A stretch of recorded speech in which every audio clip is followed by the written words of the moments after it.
Hey guys, remember me? Welcome to the first TNN episode of 2018. Kelly, it's February.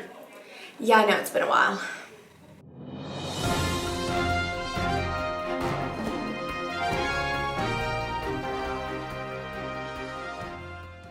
Monday night from 6 to 7:30 is Host a Heart Night, so bring your stethoscopes, get your tetanus shots, and buckle up, because it's going to be a wild ride. So Tanya, what was the last book you read? Oh, just the Quran. Oh, What about you? The Holy Bible, of course. So now we're going to hear about the book of the month from Miss Ryan.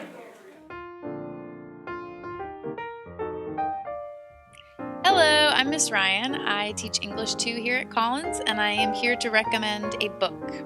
So this is I'll Give You the Sun by Jandy Nelson. And I read this book about a year and a half ago. Mrs. Grigsby recommended it to me, and I read it in about 2 days.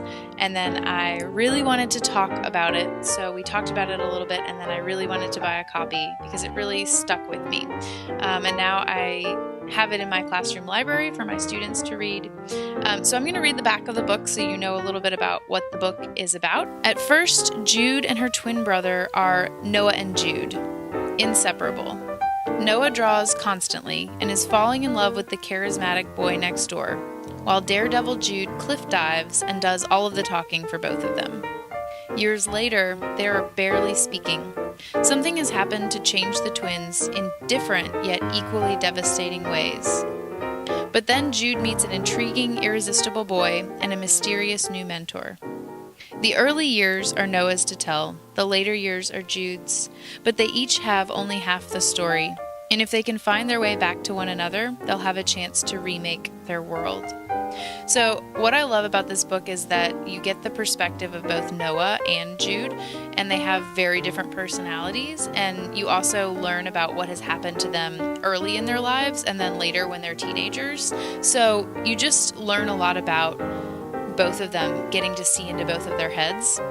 And I also love that they're both artists in the book, and the way that Jandy Nelson describes the art that they create is unlike anything else I've ever read. So if you like art, if you like to draw, or you're a very visual person, you might really like this book because of the way that they talk about the artwork. So Jandy Nelson's I'll Give You the Sun, an excellent book, and you should check it out. I have it in my library, Mrs. Grigsby has it in hers, and we have it in the school library as well. Thanks. This Tuesday night, we will be hosting a Project Rap meeting at 6:30 here in the Collins Library. So if you're a senior, please come. Basketball season is coming to a close. So to review this whole season, let's go with Katie and Reggie for a basketball insight.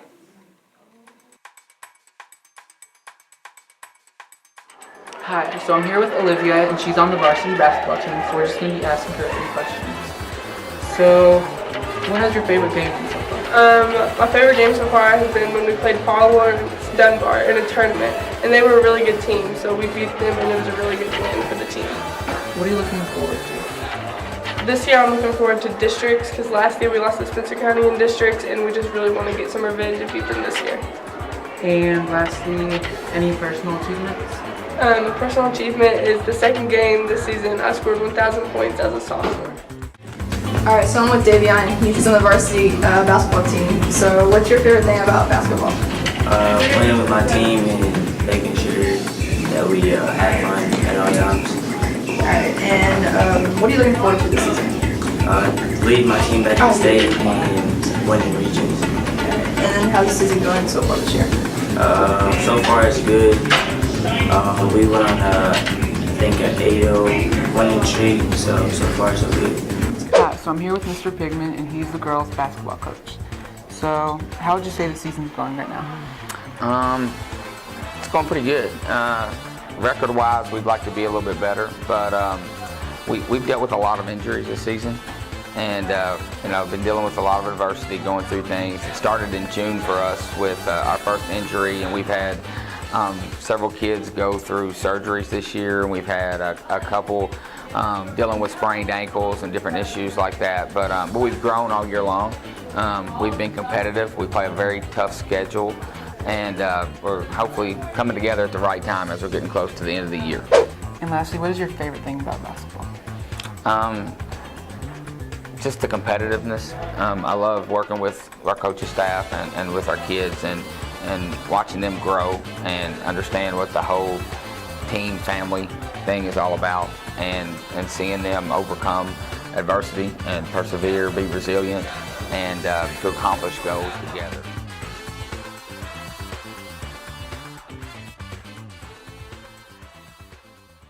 Attention Titan Nation! This following Tuesday night, we'll be hosting the senior night for both basketball teams, cheer, the dance team, and band. So please come and support our Titans. Grab your lovers and snuggle up because we've got some Valentine's Day recipes that you want to check out.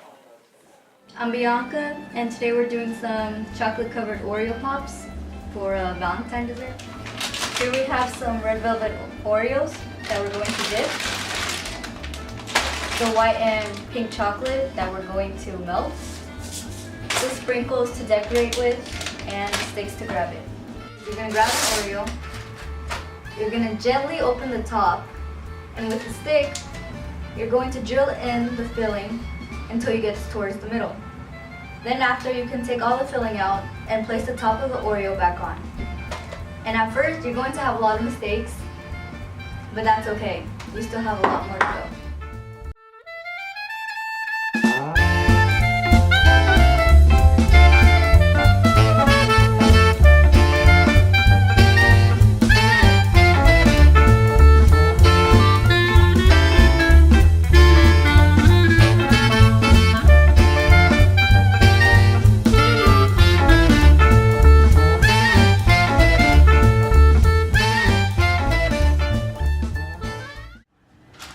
Next thing you're gonna do is grab either one of the chocolates.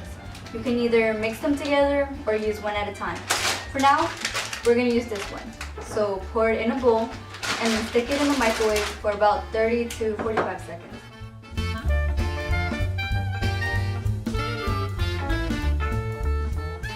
Next thing you're gonna do is open the top of the Oreo. Then, with the melted chocolate, you're gonna pour a little bit on top of the stick. Then place the Oreo lid on top and let it wait for a few seconds.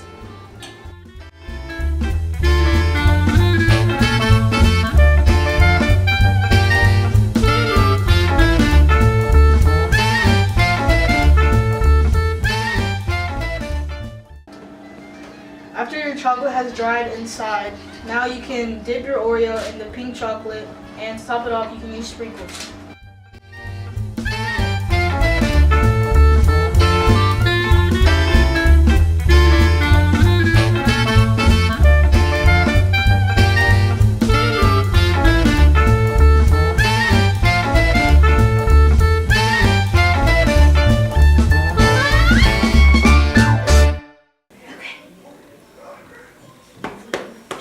Don't forget to tell him that torch prep starts next Thursday, the 15th. I think you just did it, Kelly. Oh, yeah. This Thursday, the 15th, is the last day to register for AP tests. And remember that each test has a cost of $98. If you're interested in being attendant, Makerspace Monday tomorrow? I don't know. Saturday? No, No, we can't do this. We're misleading our people. The sheep. We're misleading the sheep. They're gonna fall off the cliff.